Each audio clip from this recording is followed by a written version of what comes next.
खाने में मिलावटखोरी, दूध में मिलावटखोरी, मिठाई में मिलावटखोरी, फल में मिलावटखोरी, सब्जी में मिलावटखोरी। किसी मिलावटखोर की नागरिकता गई? जोर से बोलिए जरा। किसी मिलावटखोर का आजीवन कारावास हुआ, 10-20 साल सजा हुई, क्योंकि यह कानून 1954 के चल रहा है, मिलावटखोरी वाला। सिटीजनशिप एक्ट, भारत में इतने देश विरोधी गतिविधियां हो गई, गद्दारी हुई, जासूसी हुई, मक्कारी हुई, माओवाद हुआ, नक्सलवाद हुआ, सब कुछ हो गया। किसी की नागरिकता खत्म हुई क्या? आपने फांसी होते हुए तो सुना होगा 10 साल में एक बार। एक बार वो याकूब मेनन को हो गई थी, उसके बाद शायद एक आध को और किसी को हुई, अफजल गुरु को हो गई, उसके बाद आपने फांसी भी नहीं सुना होगा। चलो फांसी की घटना आप 10 साल में एक बार सुनते होंगे, नागरिकता खत्म होने की घटना आपने सुना क्या? यह 1955 का कानून है।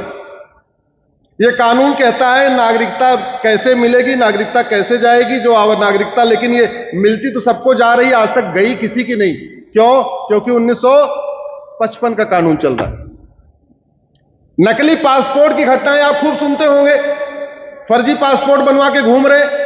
फर्जी पासपोर्ट बनाने वालों और फर्जी पासपोर्ट बनवाने वालों में किसी की नागरिकता खत्म हुई, किसी को आजीवन कारावास, फांसी हुआ, किसी की प्रॉपर्टी जब्त हुई क्या? क्योंकि ये 1967 का कानून चल रहा है। अनलॉफुल एक्टिविटीज, 1967 का कानून चल रहा है। भारत में अलगाववाद फैलाने वालों की न नागरिकता खत्म हुई, न आजीवन कारावास, फांसी हुई। Prevention of national honour act, यह कानून कहता है कि भारत के राष्ट्रगान, राष्ट्रीय झंडे का जो अपमान करेगा उसको सजा मिलेगी 3 साल की। पिछले 75 साल में बताइए, इतनी बार लोगों ने वंदे मातरम का अपमान किया, इतनी बार जनगण मन का अपमान किया, इतनी बार भारत के राष्ट्रीय झंडे का अपमान किया, किसी को 3 साल सजा हुई क्या? जोर से बोलिए जरा। नहीं हुई। यह 1971 का कानून है। बेनामी प्रॉपर्टी एक्ट 1988 का, प्रिवेंशन ऑफ करप्शन एक्ट 1988 का। भारत में जो घुसपैठ होती है कैसे होती है? 2000 रुपए दे के बॉर्डर से अंदर आते हैं, कॉमन सर्विस सेंटर पे जाके 2000 में आधार बनवा लेते हैं। जब आधार बन जाता है दलाल को पकड़ते हैं, 2000 में राशन कार्ड बनवा लेते हैं। जब 2 डॉक्यूमेंट हो जाता है फिर दलाल को पकड़ते हैं, 2 से 3,000 रुपए में बर्थ सर्टिफिकेट बनवा लेते हैं। जब 3 डॉक्यूमेंट होता है फिर किसी दलाल को पकड़ते हैं, तहसील से डोमिसाइल सर्टिफिकेट बनवा लेते हैं। जब 4 डॉक्यूमेंट हो जाता है फिर 2-3 हजार रुपए आरटीओ ऑफिस के दलाल को पकड़ते हैं, ड्राइविंग लाइसेंस बनवा लेते हैं।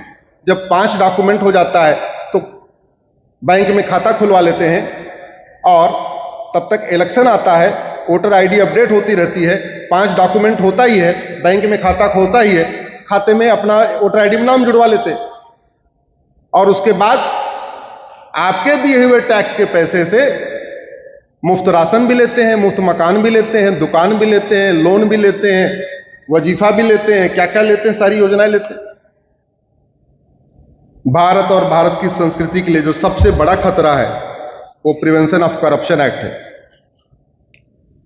चाहे वो थाना हो, चाहे तहसील हो, चाहे जिला हो, चाहे डिस्ट्रिक्ट कोर्ट हो, भ्रष्टाचार का अड्डा बन चुका है।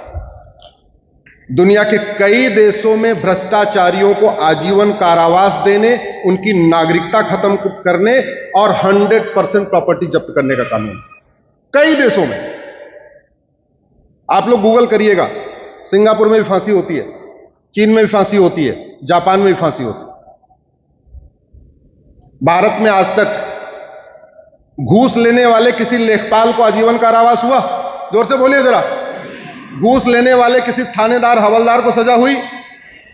घूस लेने वाले किसी पेशकार, तहसीलदार को आजीवन कारावास, फांसी हुआ? किसी की नागरिकता खत्म हुई क्या? यह 1988 कानून है, इसमें ऐसा कोई प्रावधान नहीं है। क्योंकि भारत में कानून का राज है, कानून में ऐसी कोई व्यवस्था नहीं है तो सजा होगी नहीं, सीधी सी बात है।